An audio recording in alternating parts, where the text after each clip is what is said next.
In this lesson, you get hands-on practice building and running several different types of query via REST. You'll work with match, match phrase, prefix, and wildcard queries while learning to control search fuzziness and the sort order of your results. Now in this course, we are focusing on the behavior of the English language analyzer, but you'd find analogous behavior to what you see here in all language analyzers. The first new query we'll consider is a match search, which searches for one or more search terms in the targeted analyzed text.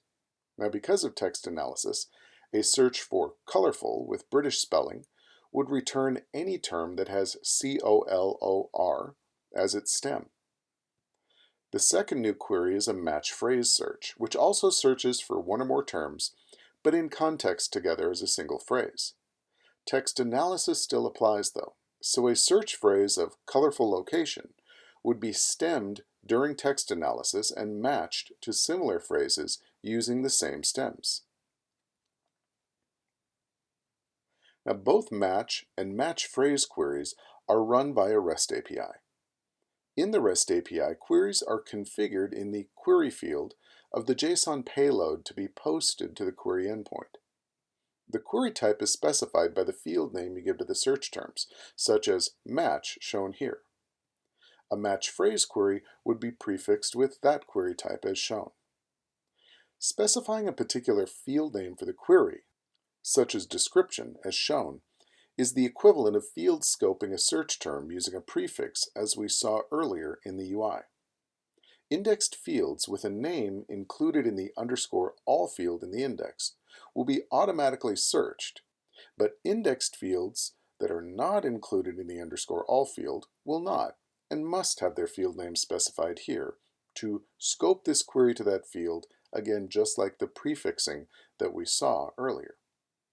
Regardless of this behavior, of course, the specified field must already be included in the index you are searching. This doesn't somehow automatically trigger a reindexing of a field that the index hasn't already indexed.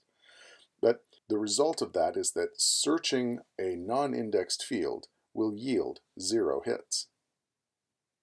Of course, you can do more than just match explicit terms. A prefix search effectively lets you search for whatever term stem or prefix you choose.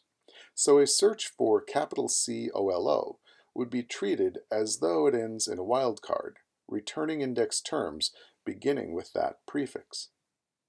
Explicit wildcards are also supported if you want to use this industry standard approach. As you'd expect, the star or asterisk is a wildcard for any number of characters and the question mark a wildcard for a single character. You can use these wildcards anywhere within your search terms. In this case, you'd end up with results as shown. The first search finds terms with colo anywhere in the body of the term. The second finds any term with characters substituted as shown, potentially returning both motor and molar. Now, both prefix and wildcard searches are run via REST API in a manner similar to what we've already seen. A prefix query treats the term you specify here as the prefix of the terms to be searched, and a wildcard query passes the term you specify with its wildcards, again, to be searched. In either case, you may or may not specify a target field, depending on whether the target field was configured to be automatically searched in the index or not, as we've already learned. Levenshtein distance is a measurement of the similarity between two strings, without regard to character case. It looks at how many changes, how many insertions, deletions, or substitutions would be needed to transform string 1 into string 2. So two terms that are identical, but for their letter casing, have a Levenshtein distance of 0. But there is a distance of 1 between color and colon.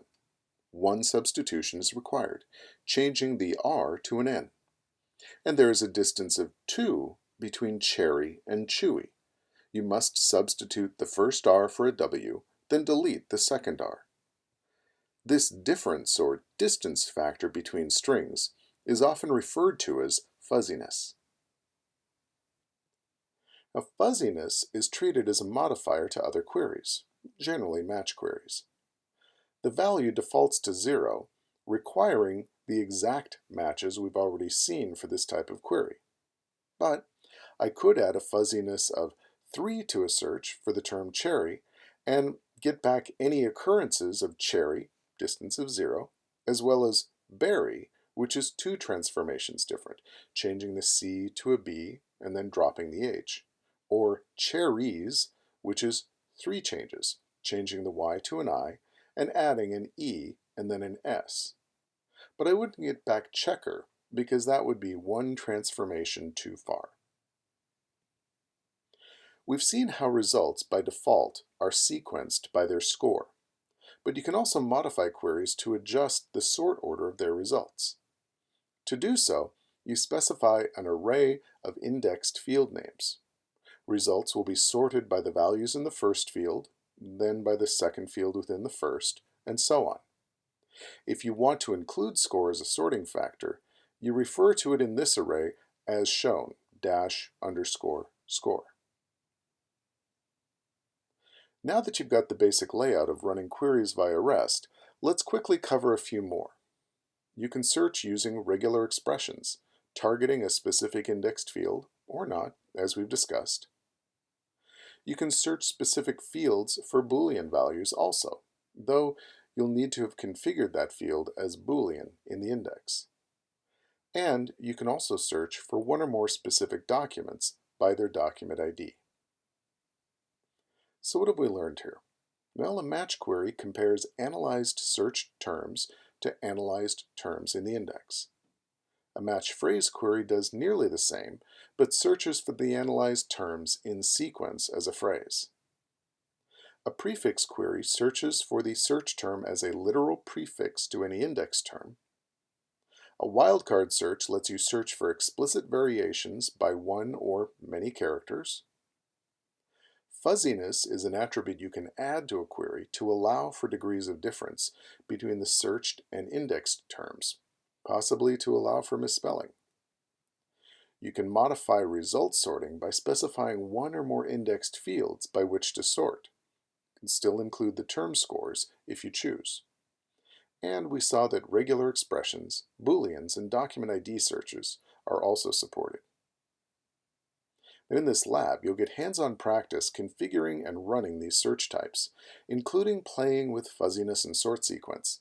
You'll also have a chance to become familiar with the results format returned by these queries.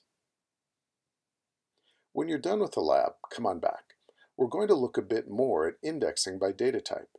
In this case, we'll run number and date range queries. Stick around.